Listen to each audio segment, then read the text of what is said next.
Hi there, busy one. I'm guessing you're here because you need a really quick fix of yoga. I totally get it. That's why we're doing this. Let's get started. You're going to start yourself off by laying yourself down. Okay. Now I've walked the heels up towards the backside so the knees are bent. Okay. Lengthen your tailbone towards the heels, and yet you can lift the butt up. And that way that just helps that pelvic tilt there. And just make sure that you're pressing your entire back into the floor. Really important for this pose. Okay. So we're pressing the palms of the hands down by the sides of the body, and I want you to allow your shoulders to press into the floor as well. Now from here, start pressing down through the feet in order to start lifting the hips. I want you really active through the heels, so that way you really firm up the buttocks, which is also great for the back as well. And we fire up through the hamstrings. Keep pressing down in order to lift up. And of course, we lift the hips up via the legs or via the feet.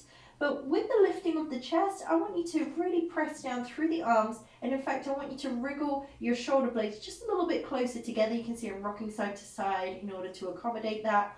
And that will help to lift the chest. So we want to lift the chest towards the chin, but never the chin in towards the chest. Keep your neck nice and long, so this is good for the neck as well, and avoid those knees splaying out to the sides.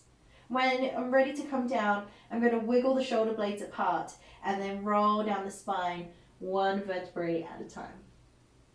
Now your next one from here, you're going to lift the hips up once again. Okay, it's up to you if you want to wriggle your shoulder blades a bit closer together to lift your chest more. Come up onto the ball of your left foot, okay, and press down through the right foot, especially lifting that left leg up towards the sky. For me, when I started this one, the knee was bent and the hips were a lot lower down, so I totally get it if that's where you are right now. You have to be so strong in the standing leg. And then, of course, lower that left foot. You can wriggle all the way down.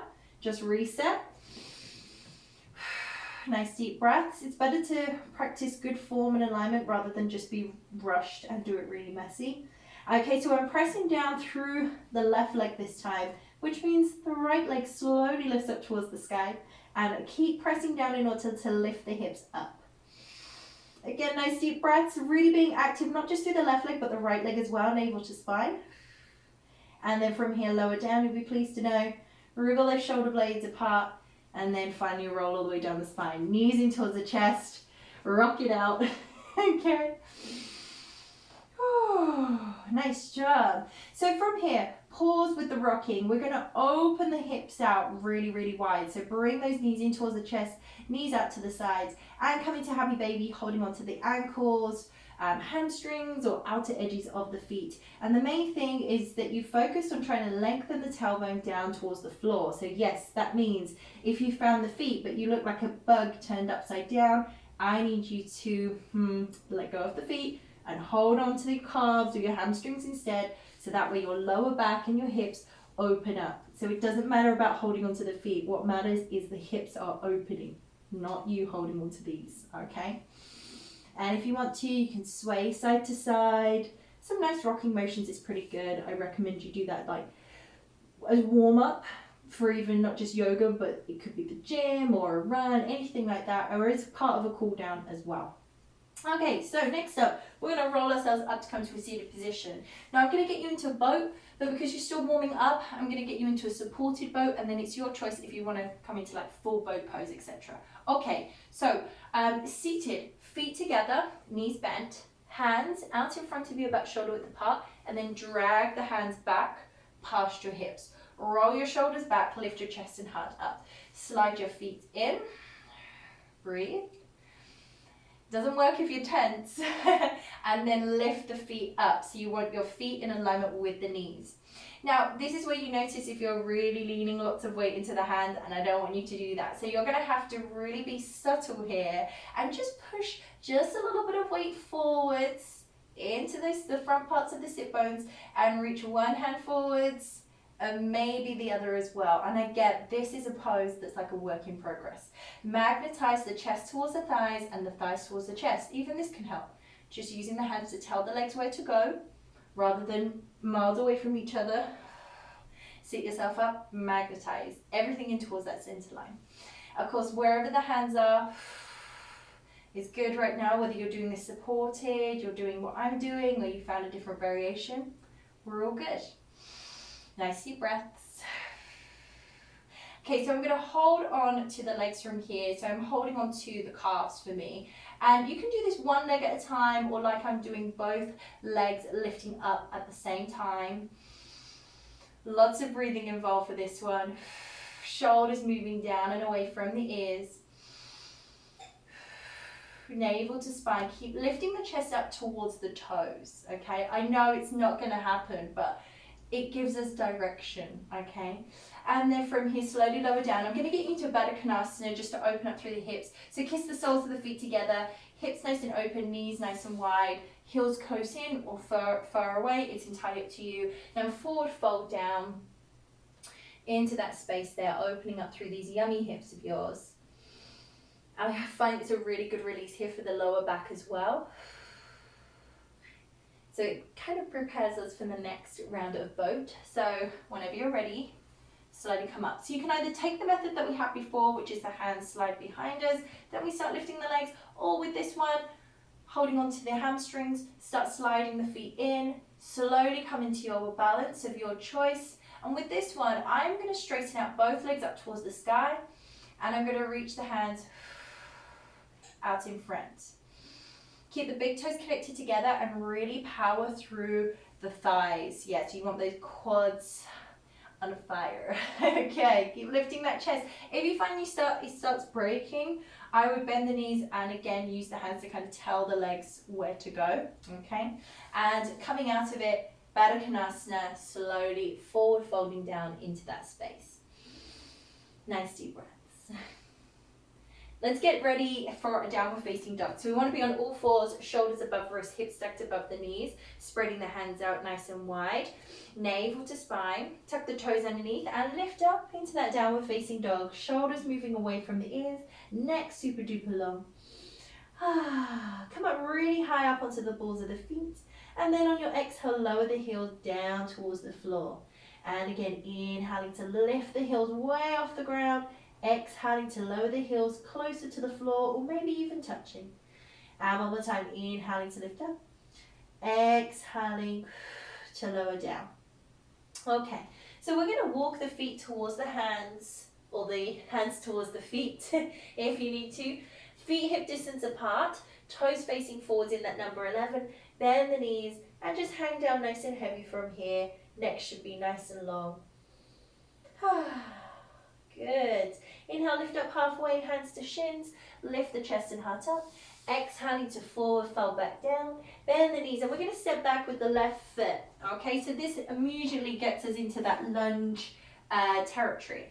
So once we're here, we should have right foot forwards, left leg back. Foot to foot is hip distance apart, so you're not walking on a tightrope. Just rock backwards and forwards just a couple of times. It's pretty good. And whenever you're ready, lower the back knee down. Now you've either got hands to hips or reaching the arms up towards the ceiling. Press the front foot deep into the floor. Imagine you've got a beach ball in between the palms of the hands. You're carrying up and overhead. And if you're here right now, that's absolutely fine. But of course, if we're able to find just a little smidge of a little back bend, that's pretty good. Keep pressing that front foot deep into the floor, lifting up through the pelvic floor muscles. And from here, slowly come down. We're going to change legs because we can't leave out, a leg. That's wrong. Okay. So step it forward and we're going to go over towards the other side. So come into that forward fold. Your knees can be bent, your legs can be straight, whichever works for you. Inhale, lifting up halfway. Exhaling to forward fold down. Bend through the knees and step back with the right foot. I'm going to shuffle around so I'm still on my mat there. So feet hip distance apart, that's what I'm trying to say. Maybe rock it out just a little bit. We do a lot of these in classes to keep the joints nice and happy. Yeah, we don't want anything to break, we just want to bend. Okay, so lower the back knee down towards the floor. Like I said before, either hands to hips or hands reaching up towards the sky.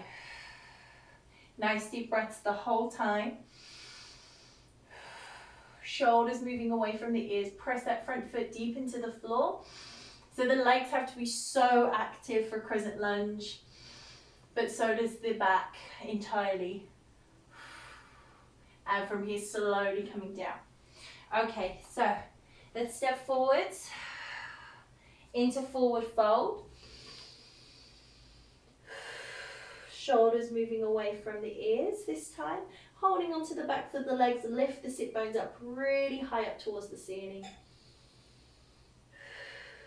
Inhale, lift up halfway, and exhaling to forward fold down. Bend through the knees, and we're going to step back here into plank this time.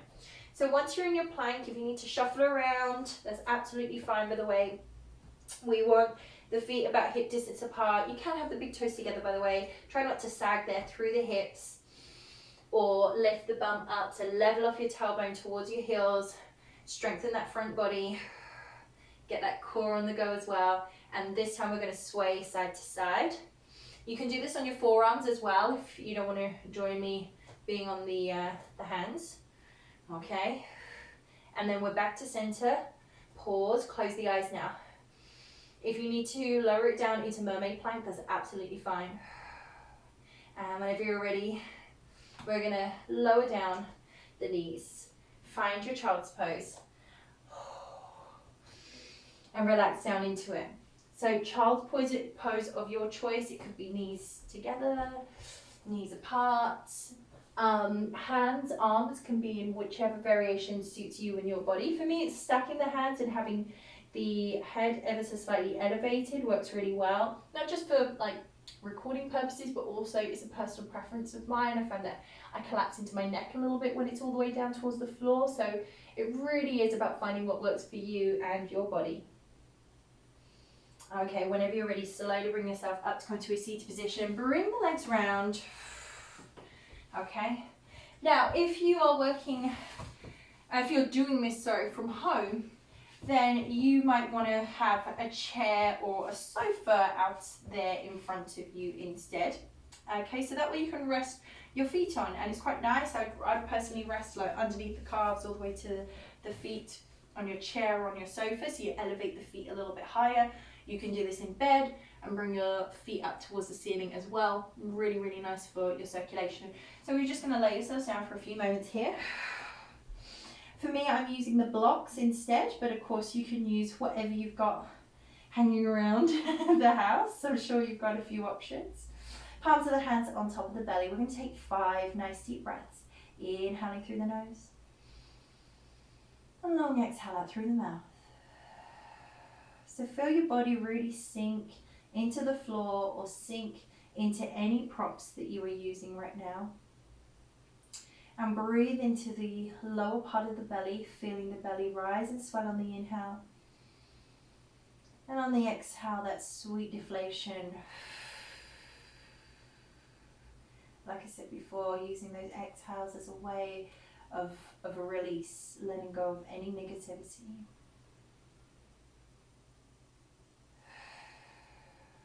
So after your 5th breath, reach your arms up and overhead. You can stretch out the feet. Oh, some nice clicks going on there.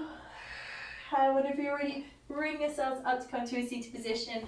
I hope you had a good practice and you're ready for whatever next you've got to do. Maybe it's sleep, or it could be that you're doing this like in between work or the school run or something crazy like that. I will see you next time for yoga, hopefully for a little bit longer.